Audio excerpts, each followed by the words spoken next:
14장 6절에서 15절까지의 말씀을 가지고 주어진 삶에서 승리하기, 이와 같은 제목으로 함께 말씀을 나누고자 합니다.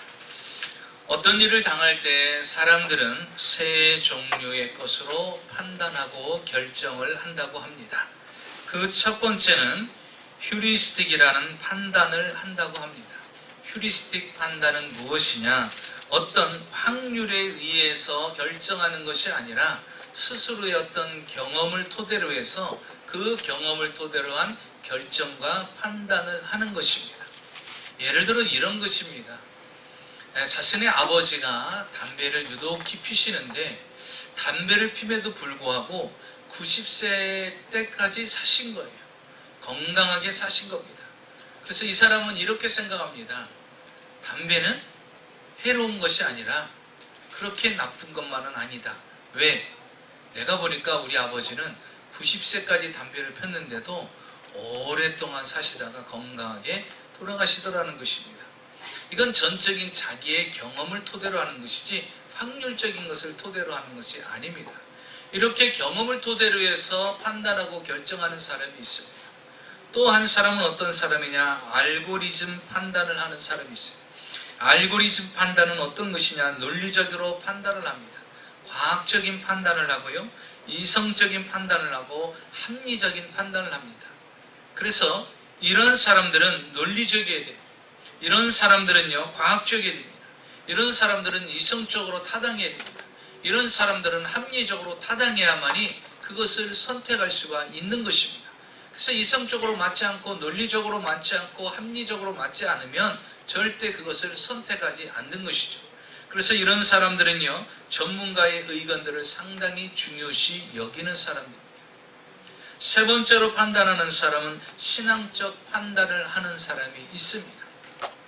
하나님께서 이 우주 만물을 창조하시고 역사의 주관자가 되시고 시간의 주인이 되신 주님께서 이 역사를 운행하고 계시다는 것입니다. 그렇기 때문에 모든 일을 선택하고 판단할 때 신앙으로 판단한다는 것입니다. 다시 말하면 하나님의 관점으로, 하나님의 시각으로 바라보고 하나님의 시각으로 판단하고 결정한다는 것입니다. 오늘 성경 본문을 통해서 보면 요나단이라는 사람이 등장을 합니다. 이 요나단이라는 사람은요, 자기에게 주어진 지금 삶의 환경은요, 상당히 어렵습니다. 잘못하면 나라가 사라질 정도의 위기에 처해진 상황입니다. 그런데 자신에게 주어진 그 상황을 전적인 신앙으로 판단하고 하나님의 시각으로 바라봄으로 말미암아 결국 그 주어진 상황 속에서 불가능하게 보이는 그 환경을 다시 뒤집어서 하나님의 축복으로 승리하는 인생으로 바꿔놓은 장면이 오늘 성경에 기록되어 있습니다. 여러분에게 주어지는 그 현장의 삶 속에서 여러분은 어떻게 지금 판단하고 결정하고 계십니까?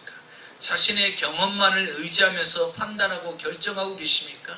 아니면 이성적으로, 합리적으로, 논리적으로 판단해서 결정을 하십니까? 아니면 신앙적으로 하나님을 전적으로 의지해서 하나님의 시각으로 하나님의 능력을 믿고 신앙적으로 판단하고 계십니까? 오늘 요나단은 우리에게 신앙적 판단할 수 있는 방법, 신앙적인 판단을 하는 사람은 어떠한 기준으로 그것을 행하는가 우리에게 말씀해 주고 있습니다. 첫째로 보면 모든 환경에 하나님 중심으로 반응을 한다는 것입니다. 이것은 바로 신본주의 신앙으로 반응한다는 것입니다. 오늘 성경에 보면 이 본문의 기록은 이스라엘 초대 왕인 사울 왕이 2년 되었을 때 일어난 일입니다. 블레셋 군사들이 쳐들어왔습니다. 그 군사는 너무나도 막강하고 힘이 셌습니다. 이스라엘 백성들은 그들과 싸워 이길 수 있는 방법은 전혀 없습니다. 풍전등화라고 하죠. 바람 앞에 있는 촛대와 같습니다. 바람이 후 하고 불면 그 촛불은 꺼지게 되어 있는 것입니다. 지금 이스라엘의 위기가 마치 바람 앞에 있는 촛불과 같은 그런 존재인 것입니다. 여러분, 전쟁에서 이기려면요, 반드시 그 방법과 또 그 승리할 수 있는 요인들이 있어야만이 이길 수가 있습니다. 그래서 닉 스켈론이라는 사람이 그가 지은 책에서 기업들의 전쟁이라는 책이 있는데요, 그 기업들의 전쟁에서 그가 이렇게 말했습니다. 역사 속에 일어난 전쟁을 보니까 세 가지의 특별한 것들이 있었기에 그들은 승리할 수 있었다. 그래서 전쟁에 승리하려면 세 가지 것이 반드시 있어야 된다는 것입니다. 그 첫 번째는 바로 우세한 무기와 전략이 있어야 된다는 거예요. 그 상대방 적군들과 싸울 때 우세한 무기가 있어야 되고 우세한 작전이 있어야 승리할 수가 있다는 것입니다.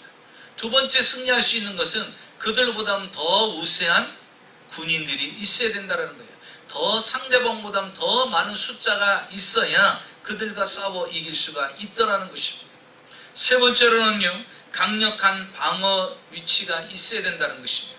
적들이 아무리 공격을 한다 할지라도 강력한 방위 노선이 점령되어 있으면 그들이 아무리 공격한다 할지라도 점령할 수가 없게 된다는 것입니다.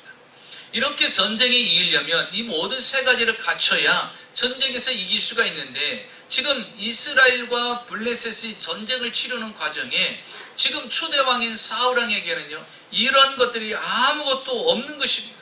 가진 것들이 없어요. 오히려 블레셋 군사들은요, 전차가 3만입니다. 기병이 6천이나 됩니다. 보병들, 걸어서 가는 사람들이요, 모래알같이 그렇게 많습니다.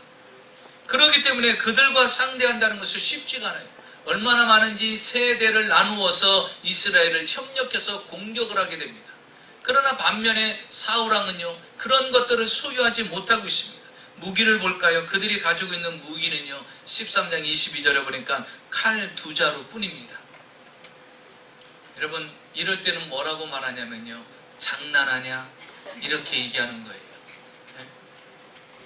상대방은요, 전차가 있고 기갑병이 있고요, 보병들이 모래알처럼 많은데 이 나라는요, 칼 2자루밖에 없어요.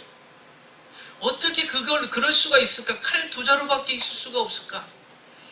여러분, 그때 당시에 강대국은요, 블레셋이었어요. 블레셋이라는 강대국은요, 그 주변의 국가들로 하여금 무기를 못 만들게 만들었어요. 여러분, 오늘날 시대랑 같지 않아요? 오늘날 강대국들이 하는 무기 전략 정치가 뭡니까? 자신들은요, 핵무기도 만듭니다. 자신들은요, 최신 무기를, 첨단 무기를 만듭니다. 그러면서 그 무기들을 팝니다. 그러면서 약소국가들한테는 어떻게 말합니까? 너희들은 무기 만들지 말라는 거예요. 어떻게 하라는 거예요?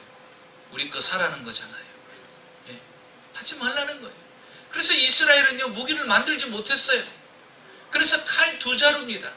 칼 2자루도요, 누가 가지고 있느냐? 사울왕이 1자루 가지고 있고요, 그의 아들 요나단이 1자루 가지고 있어요. 딱 2자루입니다. 그럼 백성들은 칼 1자루도 없습니다. 그러니 여러분, 동네 싸움도 아니고 국가적인 싸움인데 무슨 방법으로 그들과 싸워서 이길 수가 있겠습니까? 숫자를 볼까요? 블레셋의 기병은요, 6천이고 보병은요, 해변의 모래알과 같습니다. 그러면 이스라엘의 군사들은 몇 명일까요? 처음에는 모집하니까 3,000명이 모였어요. 3,000명? 그래, 이 정도도 위로가 된다. 그런데요, 이 3,000명들이 모였는데 적군들을 쳐다보니까요, 적군들이 가지고 있는 무기를 보니까요, 감히 그들과 싸워서 이기겠다는 답이 나오질 않는 거예요. 그래서 두려움이 엄습합니다. 무서움이 엄습해요. 잘못하면 죽겠구나. 그래서 그 3,000명 중에서 다 도망갑니다. 그리고 600명만 남는 거예요. 여러분, 600명에다가 칼 2자루 가지고 어떻게 싸움을 싸울 수가 있겠어요? 지금 그들의 무기와 숫자는요, 도저히 그들과 싸울 수가 없어요. 그리고 그 백성들은 어떠하느냐? 이미 의기소침이 됐어요. 전의가 상실되어서 다 도망가 버렸어요. 바위틈에 다 숨어버렸습니다. 모든 백성들은요, 사시나무 떨듯이 떨고 있어요. 다 흩어져 버렸습니다. 심지어 우물 속에까지 다 숨어버렸어요. 백성들도 숨어버린 것이 아니라 14장 2절에 보니까 사울왕도 도망가 버립니다. 성경에 보니까요, 사울왕도 가부압 연두리 미그론에 있는 석류나무 아래서 도망가 버린 거예요. 그곳에서 머물러 있는 거예요. 왜? 어떻게 저들과 싸울 것인가? 방법이 없어요. 답이 없어요. 자신이 들고 있는 칼 1자루 가지고 600명의 군사를 가지고 어떻게 수천 명 되는 저들과 수천의 기병을 갖고 수백의 보병부대를 가지고 있는 그들과 어떻게 싸울 수 있을까? 도저히 불가능하다고 생각한 것입니다. 그도 역시 숨어 있는 것입니다. 자, 모든 사람들은 부정적으로 상황과 환경 속에서 떨고 있는데 그 가운데 시각을 달리한 사람이 있어요. 하나님의 관점으로 본 사람이 있었는데 바로 요나단과 그의 부관이라는 사실입니다. 오늘 성경을 같이 보겠습니다. 8절입니다. 6절입니다. 6절에 보니까 요나단이 자기의 무기를 든 소년에게 이르되 우리가 이 할례 받지 않은 자들에게로 건너가자. 여호와께서 우리를 위하여 일하실까 하느라. 여호와의 구원은 사람이 많고 적음에 달리지 아니하니라. 요나단은요 자신의 아버지 사울왕에게 이야기를 하지 않습니다. 만약에 이야기하면 그거는 안 된다, 가지 말라고 분명히 붙잡을 거라는 거예요. 그리고 사울왕과 이 아들의 믿음은 달라요. 사울왕이 하나님을 섬기는 것과 요나단이 하나님을 섬기는 것이 다릅니다. 여러분, 자식도요 부모와 자식의 믿음이 다 다른 것입니다. 하나님을 믿는 그 믿음의 강도가 달라요. 요나단은요 사울왕과 달랐습니다. 그는 이렇게 이야기합니다. 여호와께서 우리를 위해서 일하실까 하노라. 여호와의 구원은 사람의 많고 적음에 없다라는 것입니다. 부관에게 이야기합니다. 자신의 칼을 들고 다니는 부관에게 야 우리 적들에게 싸우러 올라가자는 것입니다. 하나님이 분명히 우리와 함께 할 것이고 우리가 믿는 하나님은 숫자와 상관없이 하나님이 이기게 하시면 이기는 것이고 하나님이 지게 하면 진다라는 것입니다. 이게 철저한 하나님 중심의 신앙이는 거예요. 여러분, 하나님이 잘 되게 하면 여러분은 잘 되는 것입니다. 하나님이 여러분을 치료하시면 치유되는 것입니다. 여러분을 하나님이 높이시면 여러분 높아지는 것입니다. 모든 것이 하나님의 손 안에 있음을, 모든 주권을 하나님의 배에 맡기는 사람들은요 하나님이 그 인생을 책임져 주시는 것입니다. 그래서 우리는 하나님을 믿는 신앙이 있어야 돼요. 요나단은요 칼 한 자로 가지고서 하나님을 의지해서 이 막강한 군사들 앞에 나가는 것입니다. 여러분, 이것이 말이 되겠습니까? 말이 되지 않을 것입니다. 우리가 볼 때는 황당하다라고 생각할 수가 있을 것입니다. 그러나 더 중요한 것은요 이 부관을 볼 때요 참 이런 부관이 어디 있겠습니까? 자신의 왕자가 그렇게 하겠다고 할 때 그건 아닙니다, 위험합니다, 잘못하면 죽을 수도 있습니다 라고 말려야 될 텐데 그는 그렇게 하지 않습니다. 그 왕자를 따라서 같이 올라갑니다. 사랑하는 성도 여러분, 우리가 믿음을 같이 한다는 거예요. 하나님을 믿는 믿음의 신앙을 같이 한다는 건 너무나 중요합니다. 성경에 보면 이스라엘 백성들에게 하나님께서 가나안 땅을 주겠다고 약속하셨어요. 그래서 이제 12명의 정탐꾼이 가서 다 보고 돌아와서 보고를 합니다. 10명의 정탐꾼들은 그들은 막강하고 그들의 성은 견고하고 그들은 거인과 같아서 우리는 그들 보기에 메뚜기 같은 존재니 절대 싸워서 이길 수가 없다라고 이야기합니다. 여러분, 그들의 보고에서 빠진 게 있어요. 무엇이 빠졌습니까? 하나님의 능력이 빠졌어요. 상황과 형평만, 현실과 이성적으로 논리적으로 합리적인 것만을 계속 이야기합니다. 그래서 우리는 절대로 그들과 싸워 이길 수가 없고 그들 보기에 우리는 메뚜기 같은 존재니 우리는 안 된다라는 것입니다. 그 안에는요 하나님이 전혀 없어요. 신앙이 전혀 없습니다. 그러나 반대로 여호수아와 갈렙은 무엇을 하고 이야기합니까? 그래, 그 상황과 형평과 이성적으로 합리적으로 그거는 다 맞는 말이야. 그러나 그는 이렇게 고백을 합니다. 민수기 14장 8절에서 10절에 보니까 여호수아가 이렇게 말하죠. 여호와께서 우리를 기뻐하시면 우리를 그 땅으로 인도하여 들이시고 그 땅을 우리에게 주시리라. 이는 과연 젖과 꿀이 흐르는 땅이니라. 다만 여호와를 거역하지 말라. 또 그 땅 백성을 두려워하지 말라. 그들은 우리의 먹이니라. 그들의 보호자는 그들에게서 떠났고 여호와는 우리와 함께 하시느니라. 그들을 두려워하지 말라 하니라. 여러분, 뭐라고 이야기를 하고 있습니까? 두려워하지 말라는 것입니다. 우리 하나님께서 우리와 함께 할 것이고 그들은 우리의 밥이라는 것이에요. 먹이라는 것입니다. 그러면서 이렇게 이야기합니다. 그들의 신은 그들에게서 떠났고 우리 하나님이 우리와 함께 하신다라는 것입니다. 여러분, 어떤 환경 가운데서도 하나님이 여러분과 함께 하는 것을 확신하시기 바랍니다. 그래야 하나님의 신앙으로 나갈 수가 있어요.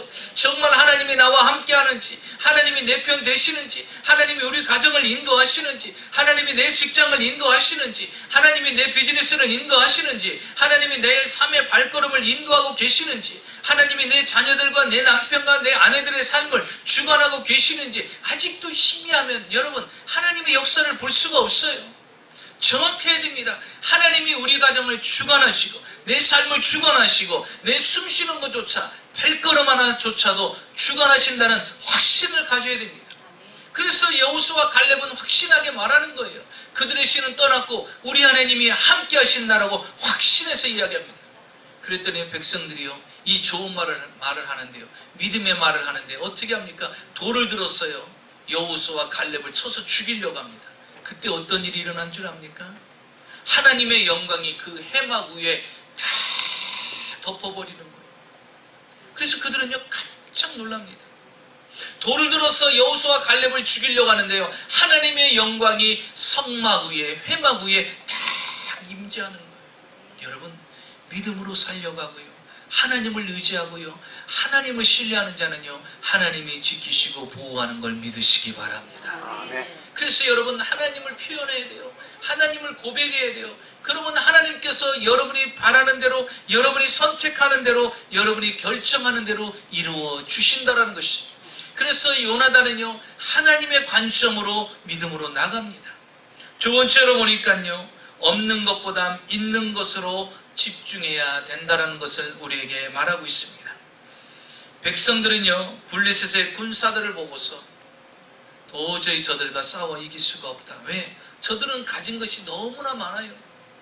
전차가 3만이죠. 보병들이 3,000이나 되죠. 그 군사들은 어마어마한 모래알같이 그 셀 수 없는 그 정도의 군사들로 가득 차 있어요. 그러니까 비교해보니까 그들과 싸울 수가 없다라는 거예요. 칼도 없어요. 창도 없어요. 정말 그들은 가진 것이 아무것도 없어요. 오직 칼 2자루입니다. 그런데 사울과 600명의 군사들은 한 팀이 이뤘어요. 요나단과 그 칼을 잡은 부관과 한 팀입니다. 거기에 칼 1자루, 여기에 칼 1자루. 칼 2개밖에 없습니다. 군사는 몇 명이죠? 600명입니다. 그들에게 있는 것은 아무것도 없어요. 그래서 이스라엘 백성들이 다 도망간 거예요. 왜? 비교해보니까 우리들이 없는 게 너무 많다는 거예요. 그들은 가진 게 너무 많아서 우리는 없는 우리가 그들과 싸워 이길 수가 없다는 것입니다. 여러분, 우리가 이 땅에 살아가면서 중요한 것이 있는데요, 없는 것을 바라보면 안 된다는 것입니다. 하나님은 우리에게 있는 것을 통해서 역사하는 걸 믿으시기 바랍니다. 내 가진 것을 통해서 역사하시고. 자, 보세요. 그러면 요나단은 뭐 특별한 것을 가진 것이 있어서 사울왕은요 엄두도 못 내는데 이 요나단은요 담대하게 앞으로 하나님을 믿고 나갑니다. 성경을 한번 볼까요? 사무엘상, 여러분 성경을 찾아보세요. 사무엘상 13장 22절에 요나단이 가지고 있는 게 무엇인가? 사무엘상 13장 22절에 보니까 싸우는 날에 사울과 요나단과 함께한 백성의 손에는 칼이나 창이 없다고 그랬어요. 전쟁하러 가는 사람이 칼도 없고 창도 없으면 무엇으로? 주먹으로 싸움질합니까? 그리고 보세요. 오직 사울과 그의 아들 요나단에게만 칼이 있다라고 이야기합니다. 오직 칼 2자루예요. 칼 1자루밖에 없어요. 요나단이 이제 칼 1자루만 가지고 그걸 가지고 적지에 뛰어 들어가야 되는 것입니다. 여러분, 우리는 종종요 잘못된 계산법을 가지고 살아갑니다. 그게 뭐냐면 없는 것만을 바라봅니다. 없는 것만을 주시합니다. 여러분, 아니에요. 어떤 분은 삶의 스타일이요 부정적인 것만 보는 분들이 있어요. 이런 분들이 이제 예를 들면 장미꽃이 쫙 만발하게 펴 있어요. 그러면 여러분은 그 장미꽃이 만발하게 펴 있는 곳에 가서 무엇을 보십니까? 장미꽃을 봐야 되죠. 그런데요 시각이 다른 분은요 이렇게 얘기합니다. 저 밑에 봐, 저 밑에 봐.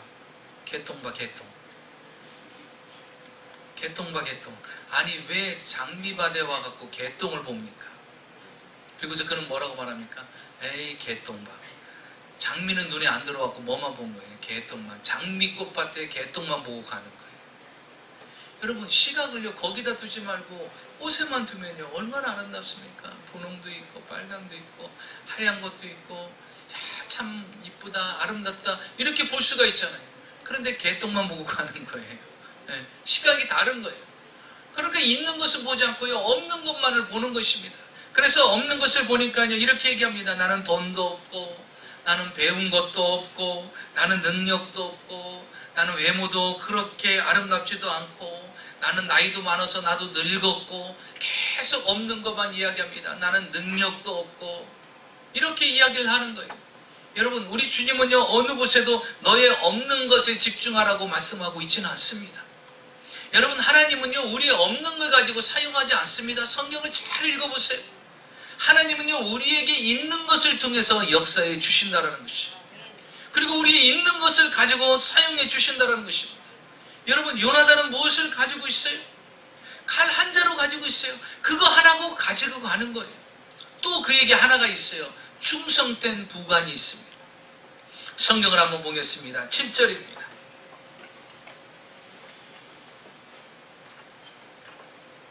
7절에 보니까 이 충성된 부관은요, 무서워 도망가는 100명의 부하들보다 훨씬 낫습니다.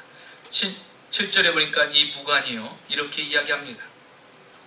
목이 든 자가 그에게 이르되 당신의 마음에 있는 대로 다 행하여 앞서가소서. 내가 당신과 마음을 같이하여 따르리이다.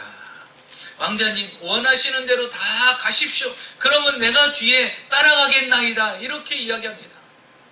자기가 칼을 가지고 앞서가겠다는 거예요. 그리고 말씀만 하십시오. 어디로 갈까요? 제가 가겠습니다. 라고 이야기하는 거예요. 지금 그들은요, 대단한 걸 가지고 가질 않습니다. 지금 요나단은요, 대단한 걸 가지고 가질 않아요. 무엇을 가져갑니까? 칼 한 자루와 충성된 부관 하나 데리고서 올라가는 거예요. 여러분, 인생은 그거예요. 다른 거 가지고 사는 게 아니에요. 여러분 지금 가지고 있는 그거 가지고 사는 거예요. 그러면요, 있는 그곳에서 하나님이 역사해 주신다라는 것이죠. 여러분, 다윗이 골리앗과 싸울 때 사울왕이 부릅니다. 야, 너 그와 싸우려면 안 돼. 그래도 몸을 보호해야 되지. 내 투구 써라. 내 갑옷을 입어라. 내 군화를 신어라. 내가 가지고 있는 칼 넣어줄 테니까 이거 가지고 가라는 것이죠. 얼마나 안정장치가 좋습니까? 투구를 쓰고 옷을 입고 군화를 신고 칼을 차고 나가면 그래도 보호가 될 것 같죠? 그런데 다윗이 조금 걸어보니까요, 이게 익숙하지 않은 거예요. 왜? 이게 내 게 아니잖아요.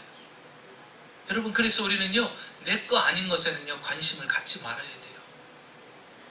그리고 내 거 아닌 건요, 내가 억지로 맞추려고 하는 사람들. 여러분, 가짜 신데렐라가 있어요. 뭐예요? 자꾸 구두를 내 것처럼 맞추려고 안 들어가는데 내 거라고 꼭 신고 싶어가지고 어거짱 소리를 내는 사람이 있어요. 여러분, 안 맞으니까 다윗은 어떻게 합니까? 곧바로 벗어버려요. 그럴 때 우리가 인간의 기준으로 볼 때는요, 갑옷이 더 안전하겠습니까? 자신이 가지고 있는 물매와 물맷돌이 더 안전하겠어요. 우리의 육안으로 볼 때는요, 갑옷과 투구와 칼이 더 다윗을 지켜줄 것 같습니다. 그런데 다윗은 그것을 선택하지 않아요. 자기에게 가지고 있는 거, 물매와 물맷돌, 이게 얼마나 초라합니까?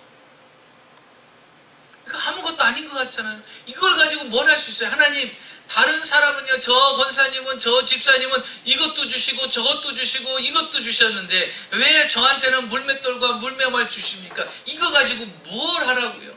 이거 가지고 무슨 축복을 누릴 수 있겠습니까? 여러분, 이 하찮게 보이는 물매와 물맷돌을 가지고 이스라엘을 건진 것을 믿으시기 바랍니다. 하나님의 능력이 중요한 거예요. 내가 무엇을 가지고 있느냐는요, 중요하지 않아요. 하나님은 그 아무것도 아닌 하찮은 걸 가지고도요, 다윗이 어떻게 합니까? 던지니까요, 골리앗의 이마에 탁 박혀갖고 쓰러져 죽잖아요.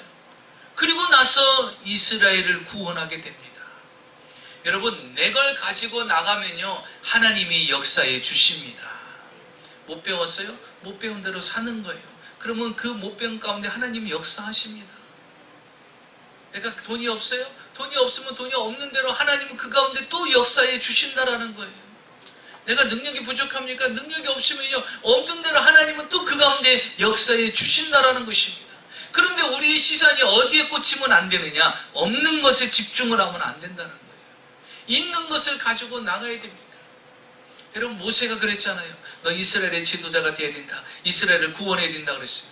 그랬더니요, 이렇게 얘기합니다. 하나님, 저는 없는 게 너무 많습니다. 뭐가 없는데? 저는 안 젊어요. 나이가 80이에요. 그러니까 이제는요 움직일 나이가 아닙니다. 누워서 쉬어야 될 나이입니다. 그러니까 안 됩니다. 그러면. 그리고 또 입이 뻣뻣합니다. 뭐 말만 하면요 침이 고여갖고 박하사탕 하나씩 먹고 얘기를 해야 되지 침이 고여서 안 됩니다. 그러면. 그러니까 말을 잘 못하겠다라는 거예요. 그리고 또 말주변도 없다라는 거예요. 제가 보세요. 오직 하면 내가 말주변이 없으니까 애국 사람 쳐서 죽였겠습니까? 여러분 말주변 없는 사람은 뭐가 빨리 나가요? 주먹이 먼저 나가지. 그러니까 모세가 말주변이 없어갖고요 말을 못하니까 에이 하고 친 게 잘못해서 죽은 거예요. 그러니까 말주변이 없어요. 제가 오직 하면 말로 그를 설득할 텐데 말주변이 없었고 주먹이 없어가지고 살인하고 내가 도망하고 여기서 내가 40년 동안 고생하지 않습니까? 그러니까요 저는요 이스라엘 백성들을 이끌어낼 만한 어떤 재능과 능력 가진 게 아무것도 없습니다. 그러니 다른 사람 젊고 똑똑하고 좋은 사람을 보내세요 이렇게 얘기하는 거예요. 그랬더니 주님이 뭐라고 말씀하십니까? 네가 가지고 있는 게 뭐냐? 여러분 목동이 뭘 가지고 있어요? 처가살이하고 있는 모세가 뭐가 있겠어요? 가만히 쳐다봐도 보니까 지팡이 하나 딸랑이 있는 거예요. 왜? 그거 가지고 40년 먹고 살았잖아요. 예, 지팡이니다 그러는 거예요. 근데 그거 가지고 가라는 거예요. 지팡이 던져라 했더니 던졌더니요 그게 뱀이 됩니다. 다시 잡으라고 하니까요 지팡이로 바뀌는 거예요. 그 다음에 그 지팡이를 가지고 그가 애굽으로 내려갈 때 성경은 이렇게 기도합니다. 모세가 하나님의 지팡이를 잡았더라 이렇게 말하고 있어요. 하나님의 지팡이로 바뀐 거예요. 그 이제는 여태까지는 양을 치던 그 지팡이가 하나님이 함께하는 지팡이로 바뀌신 거예요. 자신이 가지고 있던 거. 여러분, 그래서 여러분이 가지고 있는 거 가지고 나가면요 거기에 플러스 하나님이 역사하는 걸 믿으시기 바랍니다. 아멘. 그래서 모세가 그걸 가지고 어떤 일을 행하십니까? 이스라엘 백성들을 출애굽하는 역사를 만들어내잖아요. 여러분 지팡이 하나 가지고도요 내가 가지고 있는 그 초라한 지팡이 하나 가지고도 300만 이스라엘 백성들을 출애굽시킵니다. 여러분 없다라고 생각하지 마세요. 여러분이 있는 것 가지고 사용하세요. 성경에 보니까 다니엘이라는 사람은요 포로로 끌려왔지만 하나님의 축복을 받아서 많은 것들을 소유합니다. 명예를 소유했어요. 국무총리가 됐어요. 권세를 소유했어요. 이인자가 됐습니다. 물질을 소유했어요. 국무총리니까 얼마나 많은 돈을 소유했겠어요. 또 가장 중요한 왕의 신임을 받는 존재입니다. 세상 사람들은요 그 네 가지 중에 하나라도 소유하기 위해서 몸부림치며 살아가잖아요. 그런데 다니엘은요 이 네 가지를 다 가진 자예요. 명성을 가졌죠. 권세를 가졌죠. 물질을 가졌죠. 왕의 신임을 받았어요. 나라의 이인자로 살아갑니다. 부러울 것이 아무것도 없어요. 모든 것을 다 가진 자입니다. 그런데 여러분 성경을 보면 다니엘이 이 모든 것을 다 가진 다니엘이 어떤 문제의 위급함이 찾아오고 자기 주어진 삶의 어려움이 찾아올 때 다니엘은 이 모든 것들을 사용하던가요? 여러분이 그렇게 가지고 싶어하고 여러분이 바라고 원하는 명예를 가지고 사용하던가요? 물질을 가지고 사용하던가요? 권세를 가지고 사용하던가요? 내가 왕의 오른팔이라는 그 위치에서 그걸 가지고 사용하던가요? 아니라는 거예요. 다니엘은요 세상 사람들이 부러워하고 가지고 싶어하는 그 모든 것을 가지고 생활하고 나가는 것이 아니라 문제를 해결하는 것이 아니라 그는 다른 방법으로 자신의 문제를 해결합니다. 그게 무엇입니까? 바로 그가 가지고 있는 것, 바로 기도라는 것입니다. 기도라는 것이. 여러분 저는 물질도 없어요. 명예도 없어요. 권세도 없어요. 백도 줄도 없어요. 소유한 것도 없어요. 배운 것도 없어요. 아무것도 없어요. 여러분 그렇게 고백하는 분이 있습니까? 제가 여러분 선물 드릴게요. 그것을 다 뛰어넘고 그것을 해결하고 그것을 소유할 수 있는 게 있습니다. 바로 기도입니다.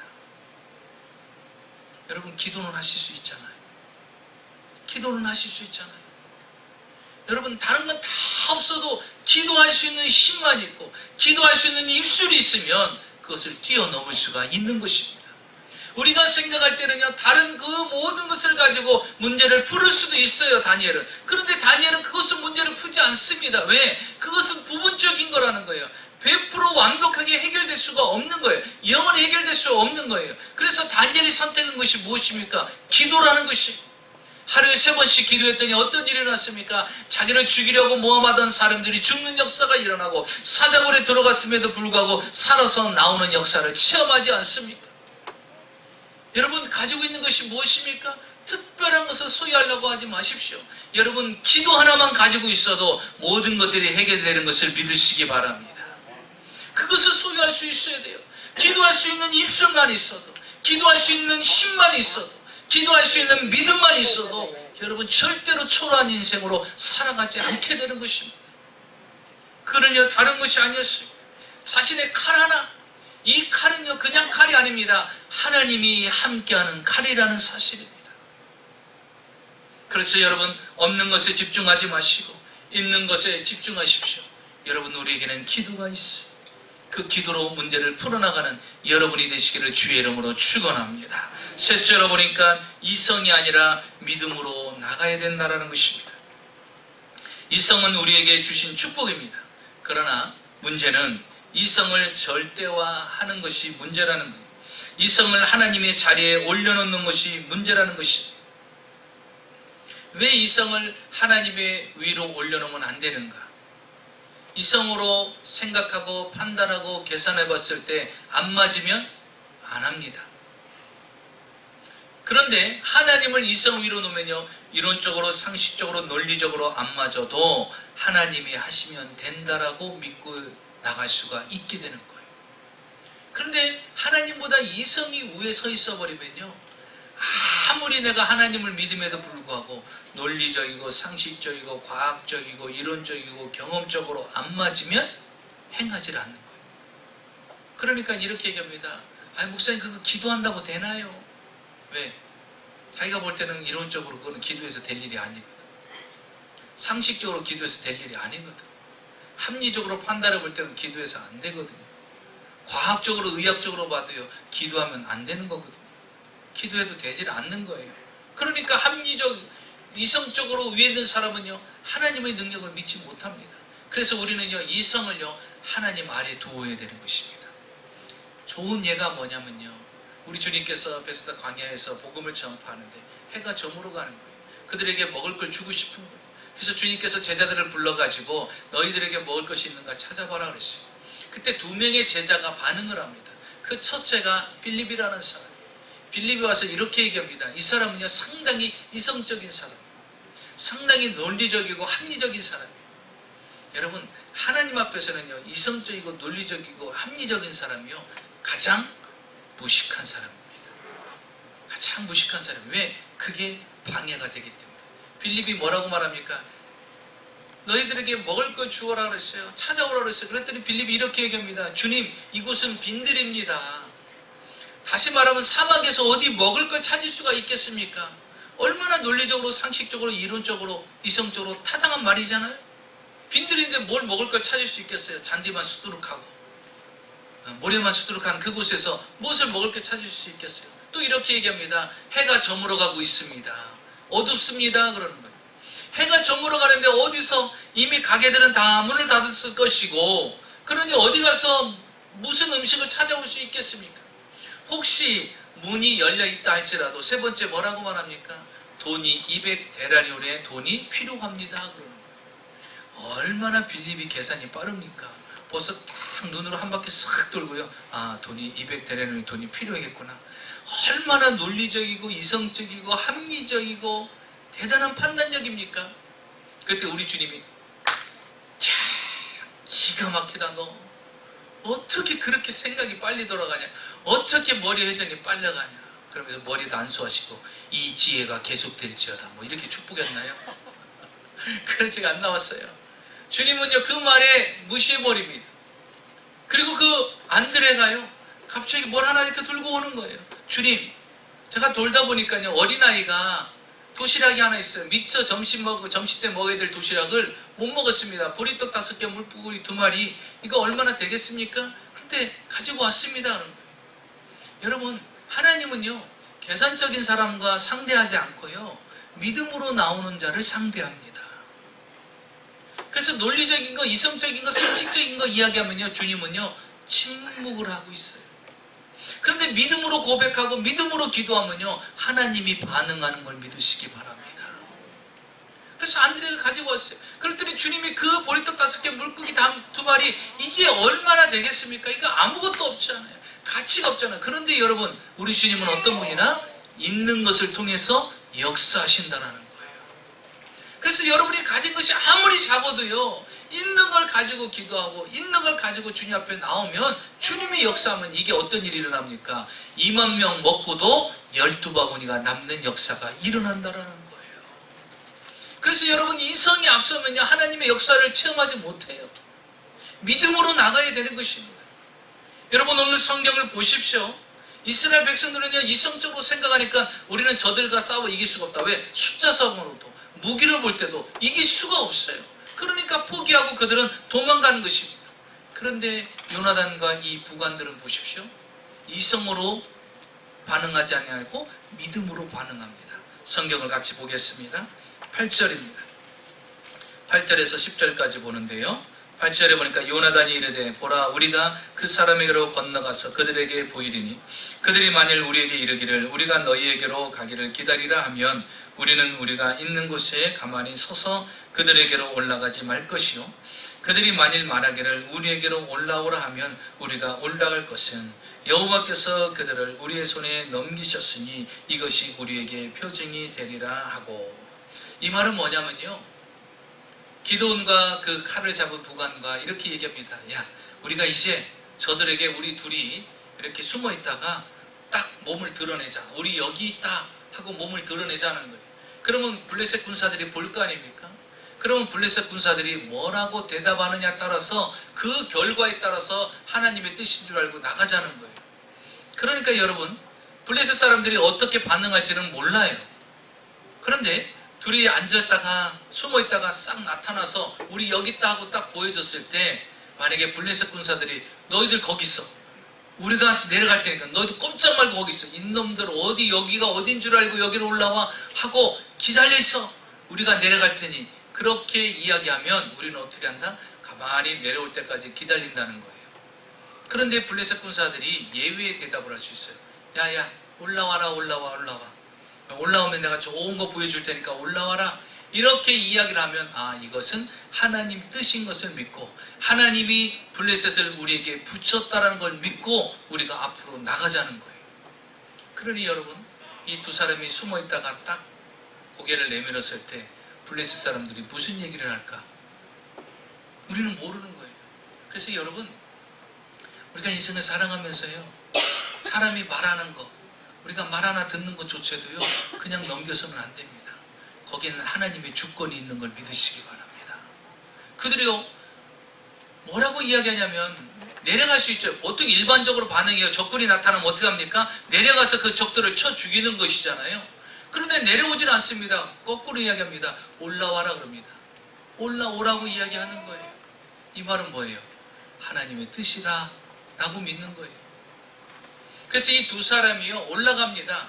올라가는데 부관은 칼을 들고 앞에 적군들을 헤쳐가면서 나가고, 성경에 보니까 요나단은 어떻게 올라갑니까? 손과 발로 기면서 올라가요. 그만큼 험난한 산이라는 거예요. 그만큼 난공불락이라는 거죠. 이렇게 손으로 겨가면서 올라가고요, 부하는요 앞에 올라가면서 사람을 쳐 죽이는데 하나님이 함께 하시니까요 순식간에 20명을 죽이는 거예요. 그러니까 블레셋 사람들이 혼돈에 빠진 거예요. 아니, 사울왕과 600명의 군사는 저 밑에 있는 게 보이는데 아니 이것들은 또 어디서 나타난 거예요 도대체? 전혀 생각지 않았던 것이 나타나는데 순식간에 20명을 죽여갖고 여기까지 올라온 거예요. 그런데 그런 상황에요 어떤 일이 일어났냐면, 여러분 우리가 알아야 될 것은요, 믿음으로 우리가 반응을 하잖아요. 그러면 하나님이 역사하기 시작합니다. 믿음으로 행하기 시작하죠. 그러면 하나님이 돕는 역사가 일어납니다. 성경을 한번 볼까요? 어떤 일이 일어났는지 한번 보겠습니다. 성경 15절입니다.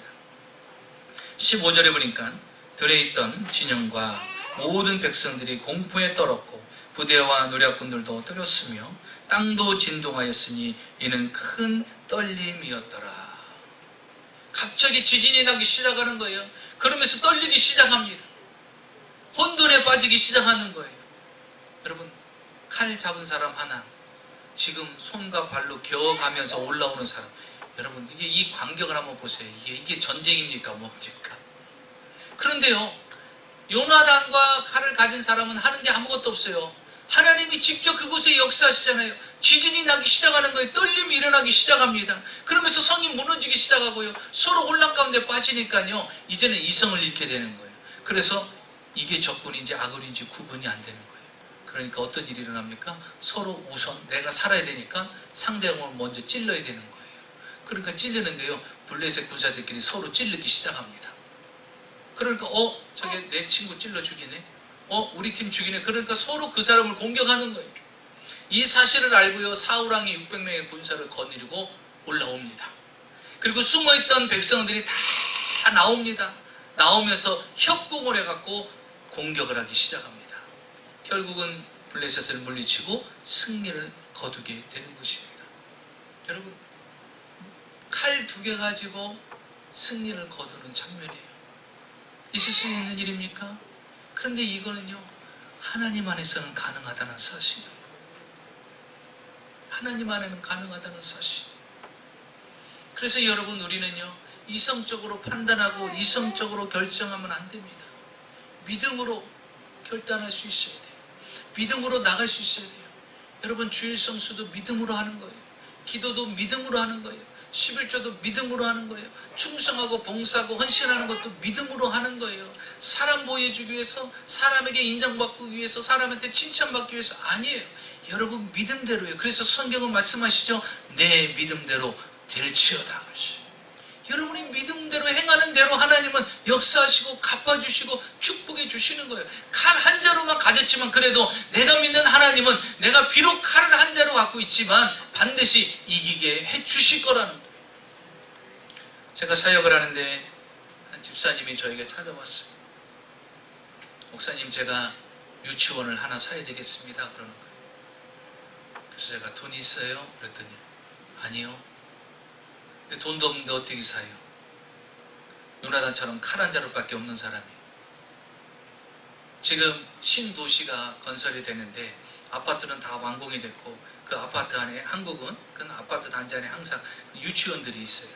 그 유치원들이 있는데 그 유치원을 분양을 받고 싶다라는 거예요. 이 집사님은요, 교회에서 하는 선교원을 운영을 했던 분이에요. 그 선교원 전세금 한 2천만 원 정도 있었어요. 2만 불. 가지고 있는 게 그게 총 재산입니다. 그래서 제가 그 유치원은 얼마라고 합니까? 그때 당시에 1억 15만 불, 1억 5천이었어요. 자신이 가지고 있는 돈은 2천만 원, 2만 불 뿐이에요. 제가 그랬어요.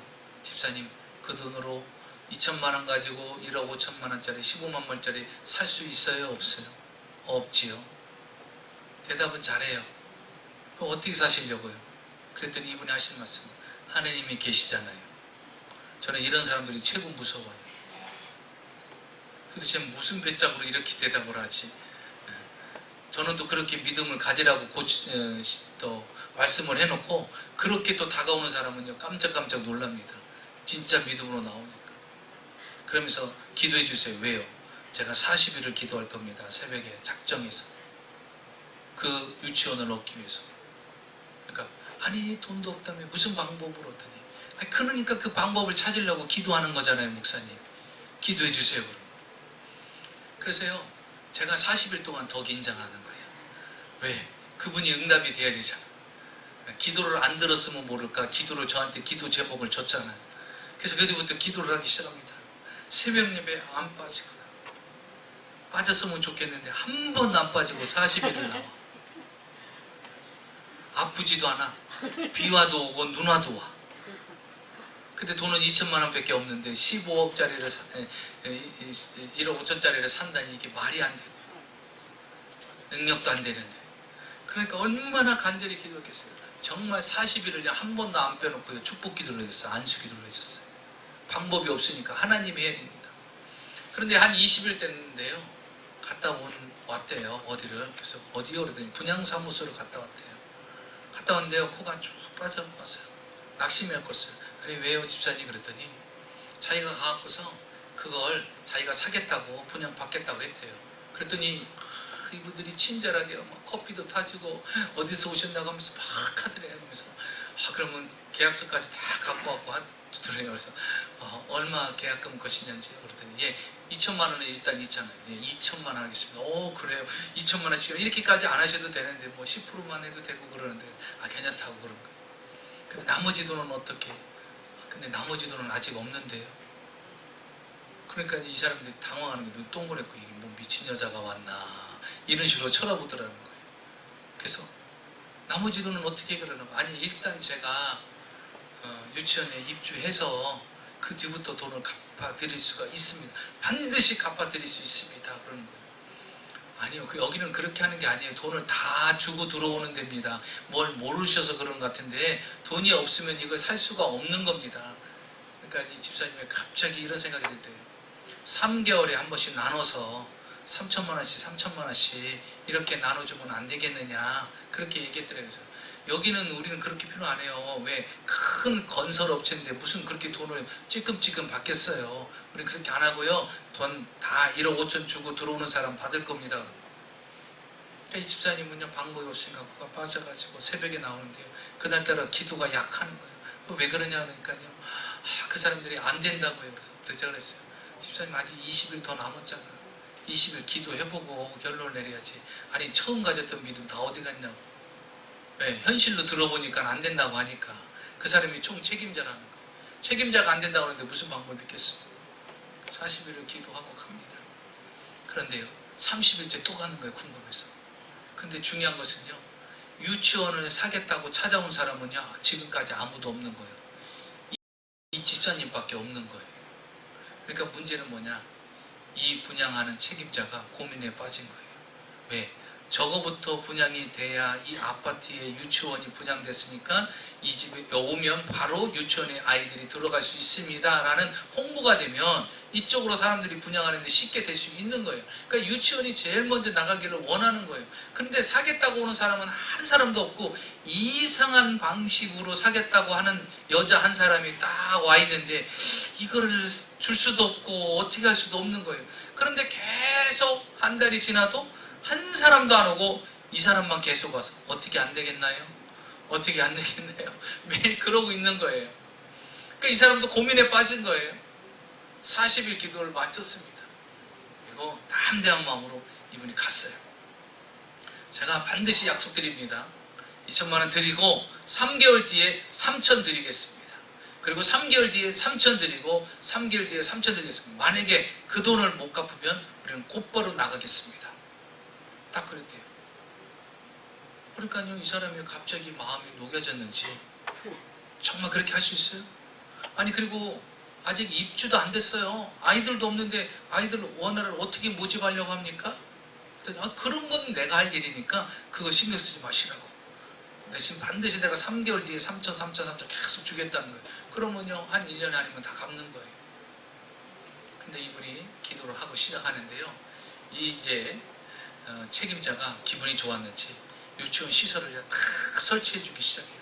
놀이터에다 놀이기구도 딱 설치해주고 아이들 안전하게끔 싹 돈 들여야 될 것을요 이 사람들이 다 설치를 다 해주는 거예요. 돈 하나 안 들고 도로까지 쫙 내주고요 아스팔트까지 쫙 내주는 거예요. 문제는 이제 원화 모집이죠. 그럴 땐 또 누구를 부릅니까? 목사를 부르죠.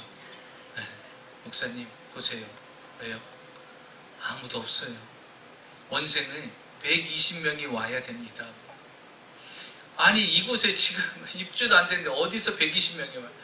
그냥 정말 요나단처럼 칼 한 자루 붙잡고서 저 사람들과 싸우고 3만 명의 군사들과 싸우겠다라는 거예요.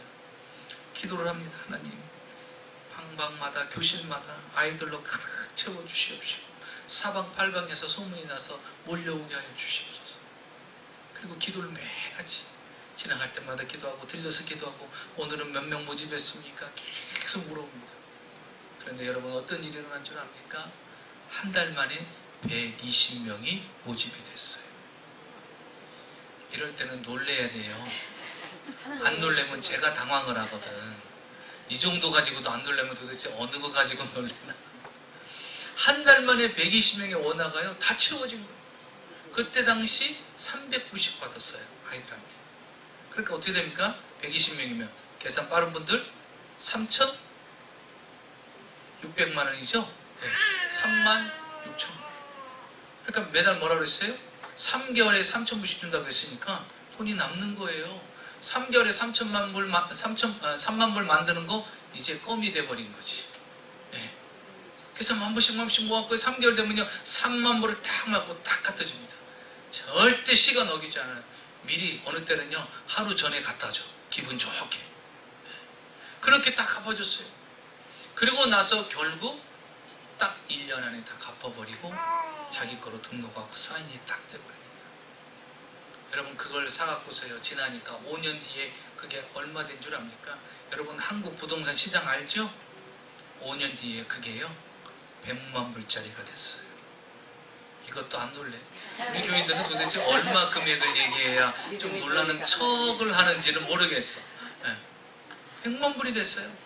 그리고 하나님이 축복해 주었고서요 집을 샀어요.